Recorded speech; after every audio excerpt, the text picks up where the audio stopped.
ఆగనిగలం ప్రజాబలం AR5 news కి స్వాగతం. కడప జిల్లా బద్వేల్ పట్టణంలో 31వ రోజు సమ్మె యూటీఎఫ్ జిల్లా అధ్యక్షులు మాదన విజయ్ కుమార్ పాల్గొన్నారు. అనంతరం వారు మాట్లాడుతూ సమగ్ర శిక్ష అభివృద్ధి అధికారిని CDPO కార్యాలయం వద్ద అంగన్వాడీ వర్కర్స్ సమస్యలు పరిష్కరించాలని AP anganwadi workers helpers union CHU Badvel project committee ఆధ్వర్యంలో 31వ రోజు రాష్ట్ర వ్యాప్త సమ్మెలో భాగంగా ప్రభుత్వ వైఖరికి నిరసనగా ఉరితాళ్లతో నిరసన తెలిపారు.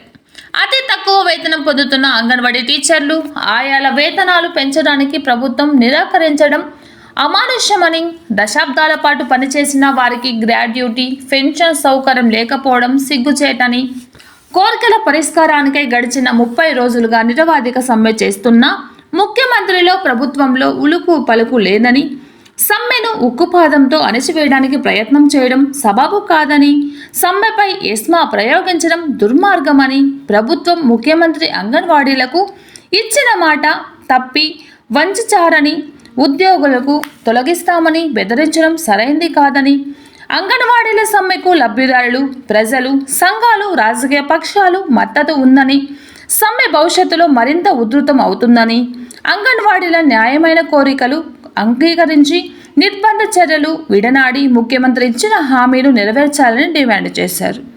కడప అన్నమయ్య జిల్లా ఇన్ఛార్జ్ హృదయనాథ్, AR5 కడప జిల్లా స్టాఫ్ రిపోర్టర్ ఎం రామచంద్రయ్య, రిపోర్టర్ జె గురయ్య. జిల్లా బద్వేల్ ప్రాజెక్టు ప్రధాన కార్యదర్శి మాట్లాడుతాండా.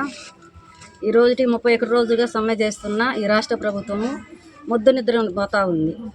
హక్కులు అడిగితే అరెస్టులా, న్యాయం అడిగితే నోటీసులు. మేము హక్కులు మమ్మల్ని అరెస్టు చేయడం కాదు, మాకు నోటీసులు ఇవ్వడం కాదయ్యా, మాకు న్యాయం చేయండి, మాకు జీతాలు పెంచండి అంటే తగుదలమ్మా అనుకుంటూ ఒక సజ్జల ఆయన వచ్చేది. ఆయనకి ఏ డిమాండ్స్ కూడా తెలియదు. 8, 9, 10 డిమాండ్స్ ఇచ్చినారు, మేము అన్నీ చేసేసినా ఒక్క డిమాండ్స్ చేయలే.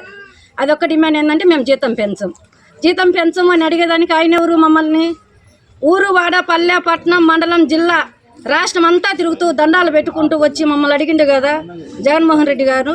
ఆయన వచ్చి మాకు ఒక మాట చెప్పమని మేము అడుగుతున్నాం. లేదా మాకు మహిళా శిశు సంక్షేమ శాఖ మంత్రి ఒక మహిళ ఉంది కదా, ఆమె ఒక మహిళే కదా, ఆమెకైనా చెప్పుకుందామని పోతే పోలీసులను బందోబస్తు చేయడము, ఆమె కాన్వాయిలో దొంగ నమస్కారాలు చేసుకుంటూ ఆమె పాటంపుడు ఆమె వెళ్ళిపోవడం. మరి మాకు న్యాయం ఎలా జరగాలని మేము అడుగుతూ ఉన్నాం. మాకు న్యాయం అయితే ఖచ్చితంగా చేయాలి. మాకు న్యాయం చేయకపోతే మేమైతే ఈ సమ్మెను విరమించుకునేదే లేదు. మాకు మీరు నోటీసులు ఇచ్చినా, మా ఉద్యోగాలు తీసేసినా మాకు కోర్టు ఉంది, న్యాయస్థానం ఉంది, అండగా మాకు CIT అక్కలు అన్నలు ఉండాలని మేము చెప్పుకుంటున్నాం. మరి మీ ఉద్యోగాలు పోతే మీకు ఎవరు ఉన్నారు? మరి మా ఉద్యోగాలు పోతే ఇవన్నీ ఉన్నాం, మేము నమస్కరించి చెప్పుకోగలుగుతున్నాం.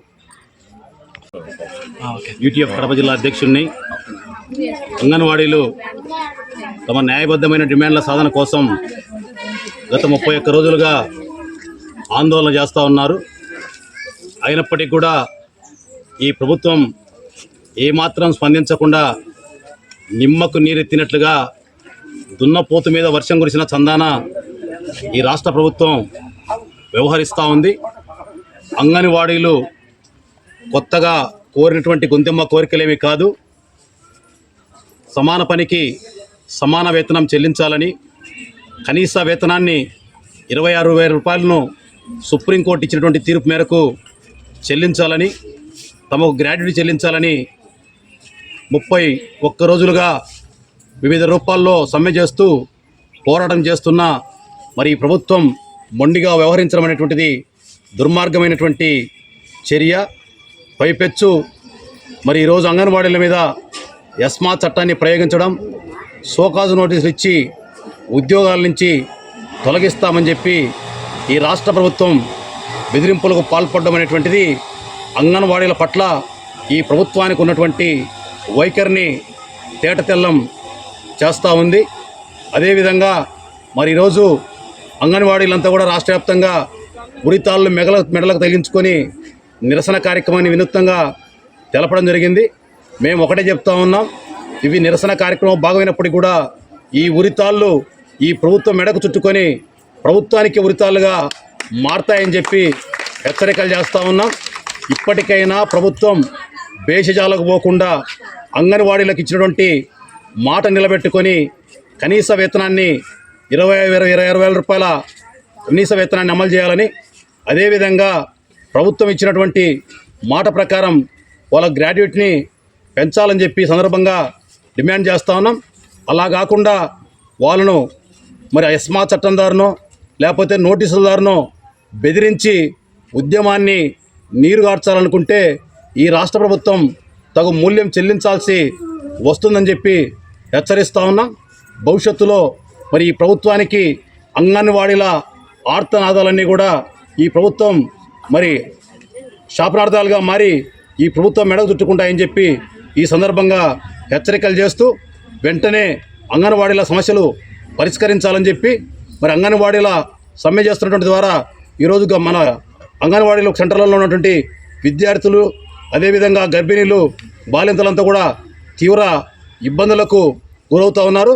దీన్ని నివారించేటువంటి దిశగా ఈ ప్రభుత్వం చర్యలు తీసుకోవాలని చెప్పి ఈ సందర్భంగా కోరుతా ఉన్నాం.